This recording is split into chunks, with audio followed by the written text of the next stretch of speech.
எல்லாத்துக்கும் பேசணுமான்னு கேட்டீங்கன்னா, இல்ல. ஆனா நம்ம வீட்ல இருக்க சில பேர் அண்ணா, அப்பா, அம்மா ஏன் உங்க ஃப்ரெண்ட் கூட என்ன சொல்லுவாங்கன்னா, "உடம்பு சரியில்லையா? பேராசிட்டமால் போடுறான்னு" சஜெஸ்ட் பண்ணுவாங்க. ஃபர்ஸ்ட் இந்த பேராசிட்டமால்னா என்ன? அது எப்படி ஒர்க் ஆகுதுன்னு சில பேருக்கு டவுட் இருக்கும். ஆனா எல்லாருக்குமே காமனா இருக்க டவுட், நம்ம டாக்டர் கிட்ட போனா ஏன் பேராசிட்டமால் எழுதுறாங்க? இப்போ கோல்டு, ஃபீவர், காஃப்ன்னு சொல்லிட்டு ஒரு டாக்டர் கிட்ட உடம்பு சரியில்லன்னு போனா, அவங்க எழுதுற 3லேருந்து 4 மெடிசன்ல 1 பேராசிட்டமாலா இருக்கு. ஏன்? இதுதான் எல்லாருக்குமே இருக்க காமனான ஒரு கொஸ்டின். ஸோ இந்த வீடியோல பேராசிட்டமாலோட யூசஸ், வொர்க்கிங் அண்ட் ஹிஸ்டரி பார்க்க போறோம். வணக்கம். This is Surya. Para-acetaminophenol. இதுதான் இதோட கெமிக்கல் நேம். இதுல இருந்தா பாராசிட்டமால் அண்ட் அசிட்டோமெனோஃபோன்னு சொல்லிட்டு பிரிஞ்சு வந்துச்சு.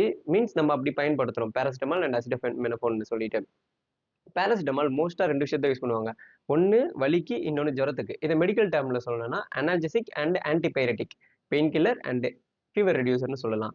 வலிக்குன்னு பார்த்தீங்கன்னா, காமனா இருக்க எல்லா வலிக்கும் யூஸ் பண்ணலாம். தலைவலி, கை கால் வலி, உடம்பு வலி அந்த மாரி சொல்லிட்டு. கை கால் வலியும், உடம்பு வலியும் ஒண்ணு தான்.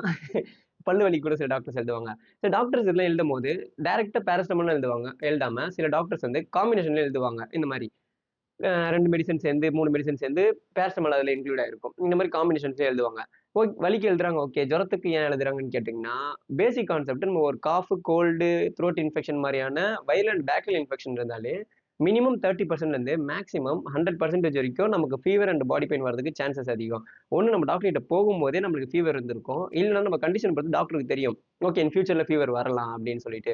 அத பொறுத்து தான் டாக்டர் வந்து பேராசிட்டமால் எழுதுவாங்க. சில டாக்டர் அது எஸ்ஓஎஸ்ன்னு மென்ஷன் பண்ணுவாங்க. மீன்ஸ் தேவைப்பட்டால் பயன்படுத்திக்கலாம் அப்படின்ற மாரி எழுதுவாங்க. பேராசிட்டமால் யூசஸ் பார்த்துட்டோம். இப்ப சிம்பிள் வொர்க்கிங் பார்ப்போம். பேராசிட்டமால் சம் ப்ராசஸ்க்கு அப்புறம் நம்ம பிரெயின்ல இருக்க ஹைப்போதாலமஸ்ன்னு ஒரு பார்ட்ட ஆக்ட் பண்ணி புரோஸ்டாகிலாண்டின் ஒரு கெமிக்கல பிளாக் பண்ணுது. இதனால தான் நம்மளுக்கு வலியும் குறையுது, ஃபீவரும் கம்மியாகுது. ஆனா முக்கியமான விஷயம் என்னன்னா, பேராசிட்டமால் வந்து ஒரு எந்த ஒரு வலியையோ, ஃபீவரையோ சரி பண்ணாது. அது வந்து ஒரு ஆன்டிபைரட்டிக் அண்ட் அனால்ஜெசிக்ன்னு சொன்னேன்ல. ஸோ அது வந்து 2 நம்மளுக்கு வந்து கம்மி பண்ணி மோர் கம்ஃபர்டபுளா ஃபீல் தான் பண்ண வைக்குமே தவிர, அது வந்து சரி பண்ணாது.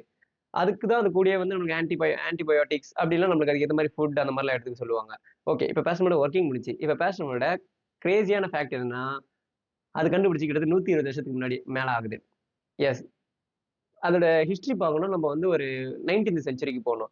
இன் 1978 ஹார்மோன் நார்த்தமோஸ்ன்னு ஒரு ஜெர்மன் இல்ல, அமெரிக்கன் கெமிஸ்ட். ஓகேவா? அவர் தான் ஃபர்ஸ்ட் பேராசிட்டமால்னு ஒரு காம்பவுண்டே கண்டுபிடிச்சாரு. ஆனா அப்ப அது அங்கீகரிக்கப்படவில்லை. அதுக்கப்புறம் 1880கள்ல தான் யூனிவர்சிட்டி ஆஃப் ஸ்டார்பக்ஸ்லேருந்து 2 யங் டாக்டர் ஒருத்தர் அர்னால்டு சான் அண்ட் பவுல் ஹெப்பா சேர்ந்து ஒரு பேஷண்ட்டுக்கு ட்ரீட்மெண்ட் பண்ணிட்டு இருந்தாங்க. என்ன ட்ரீட்மெண்ட் பார்த்தா வயித்துல இருக்க புழுவ சாவடிக்குது. வயிறு மீன்ஸ் குடல். குடல்ல இருக்க புழுவ சாவடிக்குது. அப்போ அவங்க கொடுக்க வேண்டிய மெடிசின் நாப்தலின். ஆனா நாப்தலின் கொடுக்காம அது பதிலா மாத்தி அவங்க அசிட்டனலைன்னு சொல்லிட்டு ஒரு மெடிசின். அது மாத்தி குடுத்துட்டாங்க. அது குடுத்ததுக்கப்புறம் தான் அவனுக்கு தெரிஞ்சது, இந்த அசிட்டனைடு வந்து பாடியில இருக்க டெம்பரேச்சர கம்மி பண்ணுது. இது தெரிஞ்ச உடனே இவங்க பப்ளிஷ் பண்ணாங்க. பப்ளிஷ் பண்ணி அதே அப்பவே வந்து 1886ல ஆன்டிஃபெப்ரின் சொல்லிட்டு ஒரு மெடிசின் மெடிசின் அந்த அந்த நேம்ல வந்து பப்ளிஷ் ஆயிடுச்சு. இந்த அசிட்டனைடு பப்ளிஷ் பண்ணதுக்கு அப்புறம் தான் தெரிஞ்சது, இதோட சைட் எஃபெக்ட் என்னன்னா, மெத்தமோகுளோபினீமியான்னு சொல்லிட்டு ஒரு நோய். அது வந்து எப்படின்னா கை கால்லாம் ப்ளூ கலர்ல ஆயிடும். இந்த மாரி நோய் வர ஆரம்பிச்சது. இது இந்த சைடு இருக்கும்போது, அந்த சைடு ஃபெனாசிட்டின்னு சொல்லிட்டு ஒரு மெடிசின் இருந்துச்சு. அது என்னன்னா பெயின் கில்லர் அண்ட் ஃபீவர் ரெட்யூசர் தான். அப்ப கொஞ்சம் ஃபேமஸா இருந்துச்சு. அதோட சைட் எஃபெக்ட்டும் தெரிஞ்சுச்சு. என்னன்னா, அது வந்து லிவர் அண்ட் கிட்னிக்கு வந்து ரொம்ப ஹார்ம்ஃபுல் எஃபெக்ட்டா இருக்கு அப்படின்னு சொல்லிட்டு. இது எல்லாத்துக்குமே வந்து ரிசர்ச் பண்ணிட்டு இருந்தாங்க. அப்பதான் 1948ல பெர்னர்ட் ப்ரோடி அண்ட் ஜூலியஸ் ஆக்செல்ரேட் 2 பேருமே சேர்ந்து paracetamol is the safest medicine.